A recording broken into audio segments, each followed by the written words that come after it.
Barak, you're up. I move my Hex to the next red brand with a bonus action and Eldritch Blast him.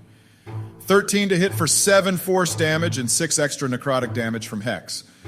13 damage in total. That actually misses. Don, you're up. Burning Hands again on the last 2 red brand bozos. 12 fire damage with a DC 13 dex save. They both save, taking half damage. The red brands attack Barak and Don twice each. Barak, you take 4 slashing damage, and Don, you're taking 8.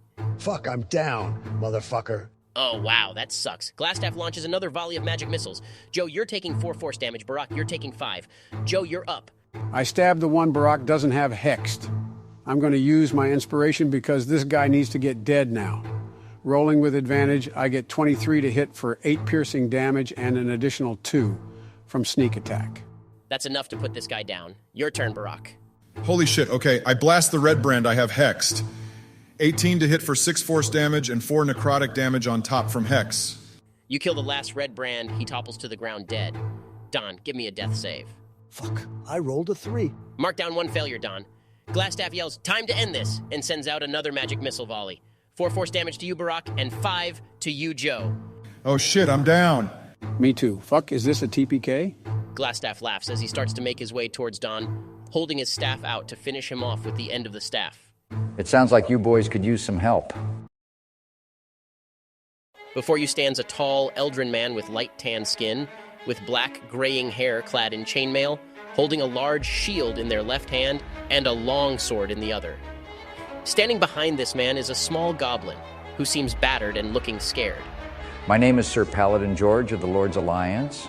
Larno Albrecht, you are under arrest for your actions creating the Red Brand threat here in Phandelver.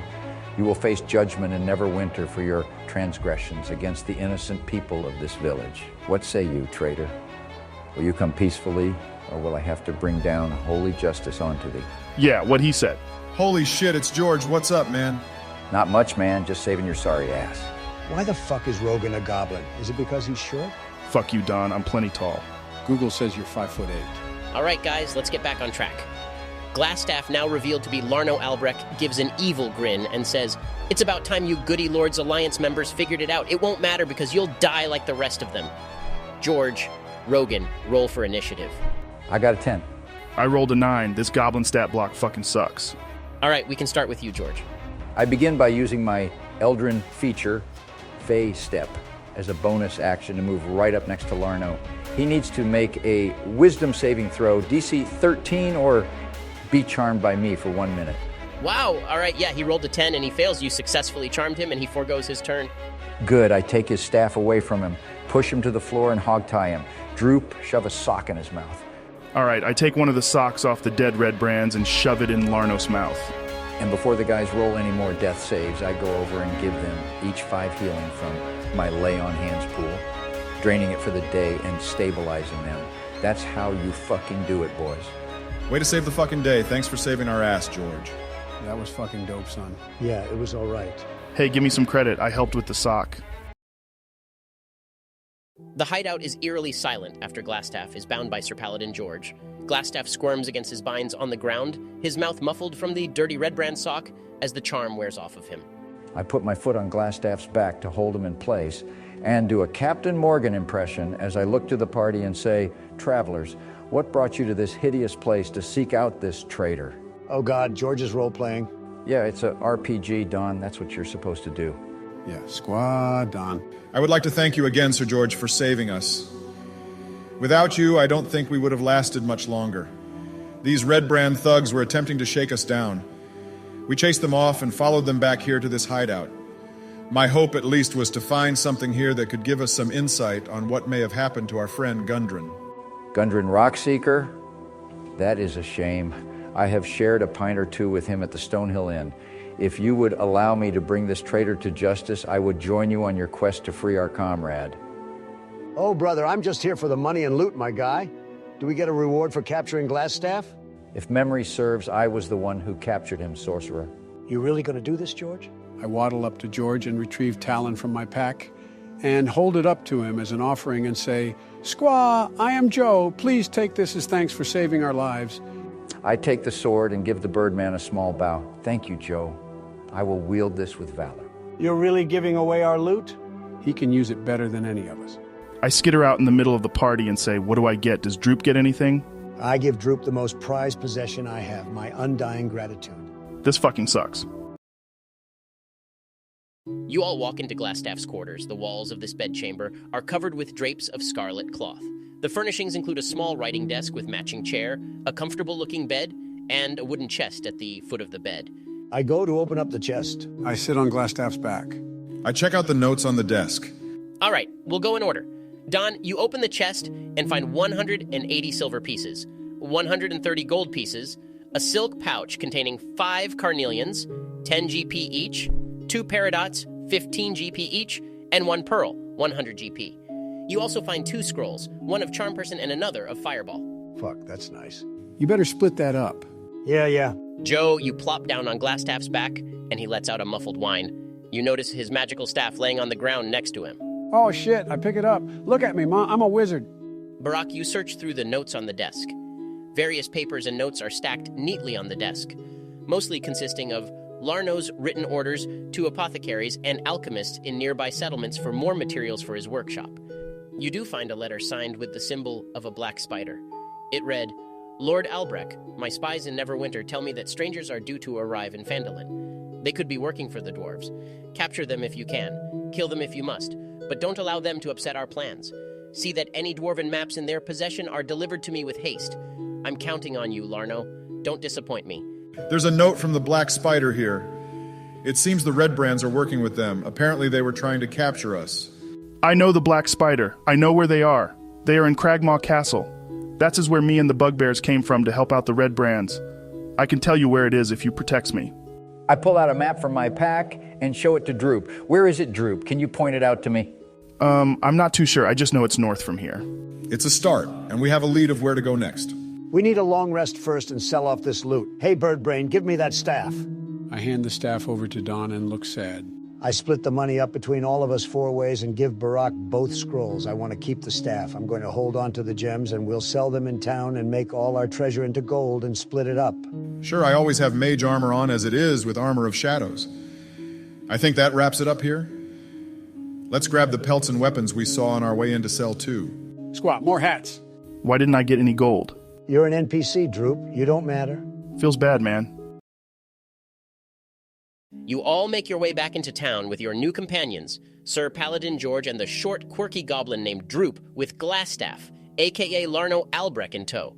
George, you lead the party to the Townmaster's Hall, which serves as the main building for governance at Phandelin, if you could call it that. The Townmaster's Hall has sturdy stone walls, a pitched wooden roof, and a bell tower at the back. Posted on a board next to the front door is a notice written in common. It reads, Reward, Orcs near Wyvern Tor. Those of a mind to face the orc menace should inquire within. The notice bears the town seal and an indecipherable signature. I walk up the steps and open the door, carrying Larno over my shoulder. You walk in and are met with 2 people. One is a man by the name of Harbin Wester. He is a fat, pompous man with graying hair. He looks surprised as you enter in with Glasstaff over your shoulder. The other is Sildar Halwinter, the person you saved at the start of our adventure. Greetings, Townmaster. We have captured this traitor to the Lord's Alliance. He was, in fact, leading the thugs known as the Red Brands in town. These are my friends, Barak, Joe, Don, and Droop. They were assaulting their hideout, hidden under Tressendar Manor in its cellar. Where shall I deposit this scum? George, I didn't expect to see you back. When you said you were going to deal with the Red Brands, I didn't think you'd actually succeed. There is a cell over here. Let me get my keys. Harbin waddles his way to a set of drawers and pulls out a set of keys and leads you to the cells. Sildar approaches George, puts a hand on his shoulder, and says, Good to see you, brother. I see you were successful in your quest. I was, but I want to say it was these adventurers who did most of the work. When I found the hideout, they had cleared it out most of the way. I did find Droop here, being assaulted by 2 bugbears, but they were no problem. He's been following me and being helpful. I stuffed the sock in his mouth. Is there a reward for capturing this guy? Come on, give it a rest, Don. No, he's right, Sildar says as he reaches into his pouch and pulls out a bag of coins. He walks past Don and puts the coin pouch in Barak's hands and says, Just make sure the diamond he stole from me is taken out of his share, as he pats you on the shoulder and gives you a wink. How the fuck did you know we pulled that shit? Plus, it was Birdbrain who did it. Don't throw me under the bus. You told me to do it. Fellas, it's fine. Taking care of the Red Brand threat has been enough for me to look past that. Just be wary of warding magic if you're going to try to do that again. I know most of you have good intentions. I opened the bag. How much did we get? The bag contains 200 GP. Sweet. I split it up 4 ways, giving Droop Don's part. What the fuck, Barack? He does matter. I grin, take the gold, and dance around. After making a stop at Barthen's Provisions and selling your treasures and pelts, you all have a good amount of gold. It is dusk in Phandelver and you all are tired and ready for a long rest. You make your way to the Stonehill Inn. The smell of hops, cooked meats, and music fill the air as you approach the tavern. I make my way into the tavern and take a look around. What's it look like? The tavern is bustling with people of all races. Dwarves, elves, dragonborn humans, and gnomes pepper the tavern. The common room is filled with locals nursing mugs of ale or cider, all of them eyeing you with curiosity. Awesome. Drinks on Dawn. What the fuck? You can buy your own drinks. Drinks on Dawn. Drinks on Dawn. Drinks on Dawn. This is fucking stupid. Are there any card games going on? Yes, there's a table playing 3 Dragons Ante. Awesome. I go up and buy in. Buy-in is 15 gold pieces. I will pay it. All right, you start playing cards. What's everyone else doing? I go up and take a seat at the bar and wave down the bartender. You see a young human male with light hair walks over to you. He's using a rag to dry off a mug. He says, "Greetings, friend. What can I get for you?" I point to Don and say, "This guy is buying drinks for the entire tavern. Everyone hear that?" The whole tavern erupts into cheers. I didn't agree to this shit. Think of it as retribution for stealing Sildar's diamond, Don. I crawl up on the bar, take a pint of ale, and tilt it back in my tiny goblin hands and start gorging myself. You're a tiny goblin, and that's a big drink. Give me a con save. Oh fuck, I rolled a 3. You down the whole mug and immediately pass out. Your body is too tiny to handle that much alcohol at once. Joe, you've won a couple hands and lost a couple. You're breaking even at this point. I don't necessarily have this in my inventory, but could I literally have a couple of cards up my sleeve to cheat? I like it. Sure, you could have come across this between now and the game. The next hand you're dealt an okay set of cards, but the one you're hiding could make this a winning hand. Give me a sleight of hand to pull it off. That's a 26. I go all in and push my gold in. I fake a tell by clicking my beak. Give me deception. That's a 15. They don't know how to read you, but a couple call you. Everyone reveals their cards, and you hands down have the best hand. Add 45 gold to your inventory. I cackle, put the gold in my bag, and stop playing while I'm ahead.